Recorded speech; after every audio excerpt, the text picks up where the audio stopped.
So a lot of times when we're talking about Donald Trump, I will talk about things that he says he's going to do if he's reelected, like terminate the Constitution anytime he sees fit, or lock up his political opponents, or be a dictator for one day. And a lot of times people will leave comments or they'll send me messages saying, man, I don't think he would ever actually do those things. I can't see those things actually happening here. So I got to thinking about how about we talk about the things that we know for a fact happened here because Donald Trump was once president. During Donald Trump's presidency, he did appoint 2 Supreme Court justices, which gave the right an extreme advantage in the court. And as a result of that, Roe versus Wade was overturned. So we know for a fact that happened, and we also know that he's out there bragging about overturning Roe versus Wade. That's something he's very proud of. He talks about it all the time, how he done something that no one else was ever able to do in history. And if reelected, he plans to stack the Supreme Court even further to the right and get even more extreme on abortion. So we're going to show you some clips of him talking to the Danbury Institute, and we're going to talk about who the Danbury Institute is. But before we do that, I do want to remind you guys to be sure to hit the like button on these videos. It helps boost it in the algorithm. Be sure to hit subscribe and hit the notification bell so you know when I post the videos. But here is Trump speaking to the Danbury Institute and telling them how that he's going to double down and work even harder for them if reelected. Take a look. Hello to everyone at the Danbury Institute and to all of the wonderful pastors and faith leaders, very respected people gathered for the Southern Baptist Convention annual meeting. That's a big deal. I want to thank each and every one of you for your tremendous devotion to God and to country and your tremendous support of me. And I hope I've earned it because we've done things that nobody thought were possible to have gotten done. These are difficult times for our nation, and your work is so important. We can't afford to have anyone sit on the sidelines. Now is the time for us to all pull together and to stand up for our values and for our freedoms. And you just can't vote Democrat. They're against religion. They're against your religion in particular. You cannot vote for Democrats, and you have to get out and vote. So he says you have to vote Democrat because Democrats are coming after your religion. But this is the guy that wants to ban people from entering the country. This is the guy that wants to deport people that he disagrees with. So I think if anyone is standing up for one religion, it's Donald Trump. And he's only standing up for that one religion because he needs their vote. He's sucking up to them. He doesn't know anything about their religion. He can't name you one book out of their Bible. He can't name you one verse of scripture. I promise you, if I was sitting across from him and quizzed him and asked him basic Bible questions that any kid under 10 years old could answer, he couldn't do it. He's only doing this to suck up and get their vote, and he will do whatever they want if he's elected because it's not going to affect him at the end of the day. But watch him dig his heels deeper, and then we're going to talk more about what the Danbury Institute is all about. We have to defend religious liberty, free speech, innocent life, and the heritage and tradition that built America into the greatest nation in the history of the world. But now we are, as you know, a declining nation. And I might add, we are a seriously declining nation, seriously, and so sad.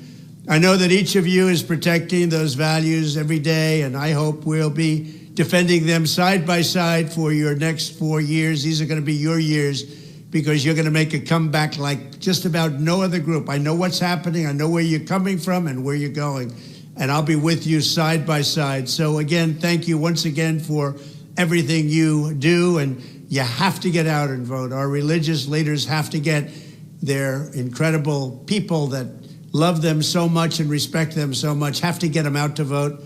God bless you, and God bless America. So the Danbury Institute is an extreme anti-abortion religious group, and they have actually been quoted as saying, abortion must be ended. We will not rest until it is eradicated completely. They also had this to say, aborting an innocent child conceived in rape or incest only compounds the injustice and pain caused by the initial crime.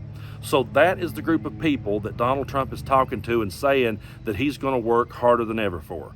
And a lot of people will say, well, I don't really think he would terminate the Constitution. I don't think he would really lock up his political opponents. I don't think he really wants to be dictator on day one. You're just taking that out of context.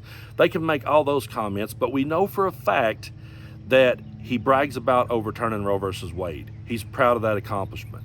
And those are the people that he's saying he's going to work harder than ever for. A group of people who under no circumstances believes abortion should exist, that a woman should have no say over her own body or her own health at all. That's who he's going to be working for even harder if reelected. And he will do whatever they say because he wants to hold on to power. It's not going to affect Donald Trump. It's never going to affect him or his family, but it is going to affect millions of people across this country.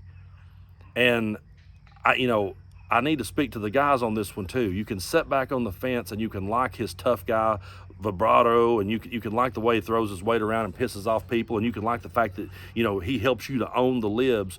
But you've got daughters, you've got wives, you've got sisters, you've got friends who one day could be needing medical help and not be able to get it because of this extreme type of behavior that we saw from these radical groups that Donald Trump is sucking up to. So I think a lot of people really needs to stop and think long and hard about this one. And I've said so many times, there is so much riding on the line right here in America. Right here in America, there is so much riding on the line if Donald Trump gets reelected. I know a lot of people are upset with Joe Biden over a lot of things. One of the main things that I get all the time from people is people talking about, Joe Biden's support of Israel, and they're against that. I want to show you this clip right here. I want you to see this because Joe Biden is confronted by a protester, and I want you to see how he handled that situation, and then we're going to talk more about this. Out of my heart. That's right.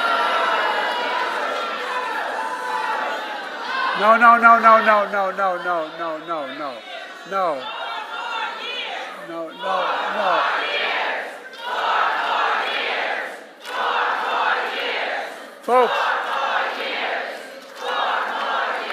Folks, it's okay. Look, they care. Innocent children have been lost. They make a point. Come on now. Thank you for honoring gun violence survivors. Have you ever saw Donald Trump handle a protester that way? He always talked about how he would like to see them roughed up. Get them out of here right now. Back in the day, they would beat people like that over the head.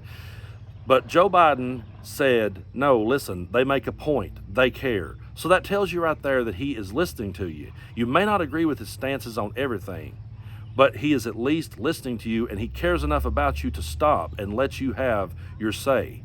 So I think people really needs to keep that in the front of their mind and understand that if you allow Donald Trump to be reelected, he is still going to be throwing all of his support behind Israel.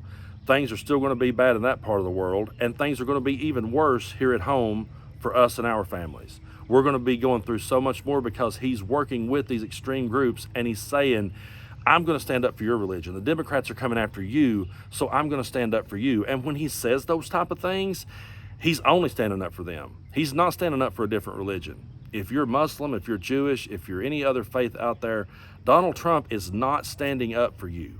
You're not on his list. It's that group of radical right-wing evangelicals that he's trying to appease. So as we go into November, we can think all day long about, well, I don't think he would actually do this, or I don't think he would actually do that. But look at what he actually did. Look at the rights he took away from women. Look who he has aligned himself with, and look at what he's saying he would do if reelected. I mean, the writing is right there on the wall, folks.